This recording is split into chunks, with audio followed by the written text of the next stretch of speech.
Hey everybody, today I am going to be reviewing 28 Years Later. This is directed by Danny Boyle. We have reunited both the original director and writer collaborative team who worked on 28 Days Later back in 2002. A lot of people consider that to be a classic. And yeah, now they are here for this highly anticipated third installment of this, post-apocalyptic zombie franchise. I actually never saw the middle film, but I'm honestly not that big of a fan of 28 Days Later. I appreciate certain aspects of it, but it never really emotionally resonated with me.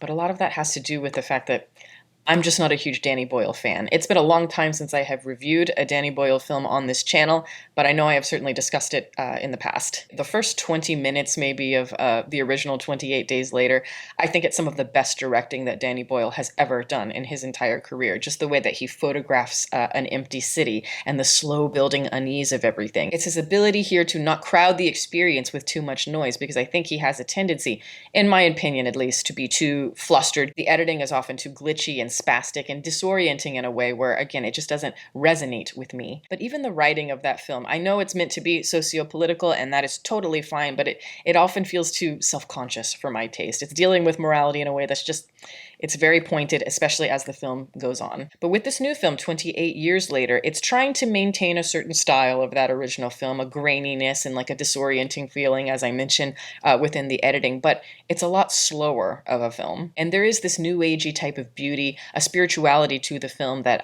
I wasn't expecting, and I found it quite unique. The cinematography in this movie is stunning, and a lot of that has to do with, the location being gorgeous. But even within the ethereal, there are these jarring moments that feel, at least to me, they feel connected to a primal grit. Like when you see the silhouettes, there's like this beautiful shot of a field and you see the silhouettes of all of these zombies right before they're about to race down. And I think it's very cool, very haunting. The acting in this film is very good, particularly from the young man at the center, Alfie Williams. He is the protagonist. I think he's great because he plays it quite naturalistic. He's often bewildered. He feels like a real child, somebody who is unassured of himself, yet he's trying to become a man. It's a huge coming of age story, and I think he carries it quite well, and he's able to kind of center the chaos of this movie the best that he can anyway. And I think Jodie Comer and Aaron Taylor Johnson, both great in their respective roles as well. I enjoyed the first act of this movie quite a bit. I like the introduction of our character as he's crossing this threshold, and he has his father there, played by Aaron Taylor Johnson, and he's taking on the mentor role. He's teaching his son, teaching him survival instincts that he's going to use later in the movie, throwing him into these situations to, again, make a man out of him. And I don't know, there's a lot of character building in this section. Even if it is a bit schematic and all that, I like how we're introduced to, again, the world building. We see the sense of community here, or at least hints of it. Obviously, it's been many years, so many people have had to survive and rebuild, but it's not only just them, it's also the zombies who have sort of bracketed and evolved in their own ways. There's this feeling in the environment of starting over. It's like tied to paganism, old world traditions. All of that I found interesting. I'll get into it more later, but yes, the execution of this movie, it's a big problem for me overall, but it's like, on paper, I can see what they're going for, particularly in the first act. It's like there's like this meandering, slow quality to it, as I mentioned. The way nature is captured, like I mentioned before, there's like a psychedelic quality that reminds me of a movie like Aguirre, The Wrath of God. In that movie, there's a strange surrealism, a mysticism, and it's like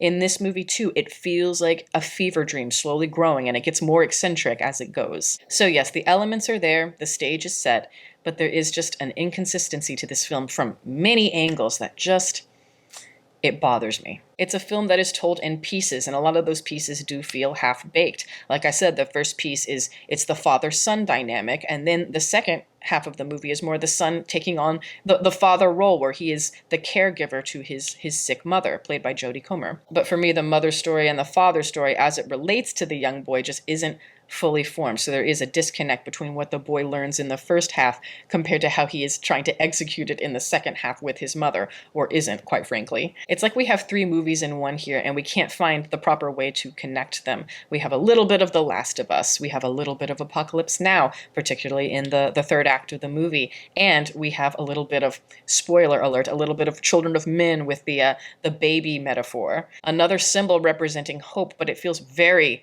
clumsily inserted into this movie, I thought it was completely unnecessary and just redundant. As we drift into the Ralph Fiennes sequence, it is me. So obviously, there is a hallucinogenic quality to that section I really like, and I am intrigued by the kind of like the 1970s occult horror feeling. Very bizarre mood that you can't quite put your finger on, but it also has these elements of like strange comedy that I thought would have been awesome to probe had they gone further. But yeah, I'd say the ending is going for a very like existential apocalypse now, Colonel Kurt's self-actualization. But for me, because it is Danny Boyle, it all feels a little bit too sugary sweet, and that's kind of the problem he ran into the further he goes into his career. I struggle with like that sentimental gleam in a lot of his movies. It keeps him from exploring the darker, more gnarly elements of his movies with any real boldness. In this third act section with Ralph Fiennes, it's like I feel like we needed more tension. We need that feeling of stepping on eggshells, the skepticism of the mysterious doctor. Ralph Fiennes is great. He's always commanding and charismatic, but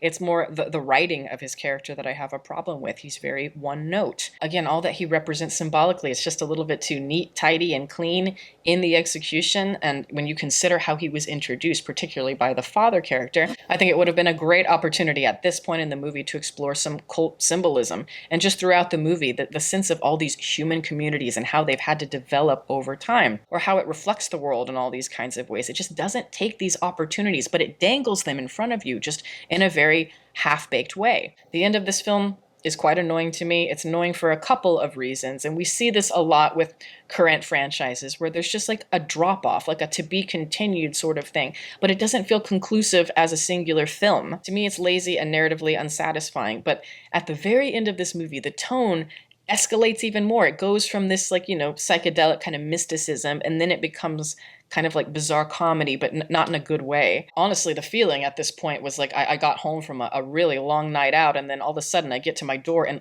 a clown jumps out at me, and it's like, not what I want right now. To me, it was way too late to introduce any new angle, any new mood to this film, especially when the rest of it is so thinly formed. I'm not saying that this film is bad, it's just, it feels aimless. It feels like it is stuck in this triangle narrative situation, and it is unable to find a grounded center, both morally, tonally. It is a blotchy experience, as I like to say, but it is not without merit. It has its moments. It has some creativity and color to it, but I think one big problem with this movie is it has so many complex ideas, and it has a difficulty trying to make all of that feel simple to us. But this is honestly an issue we see with all kinds of different Hollywood screenwriters these days.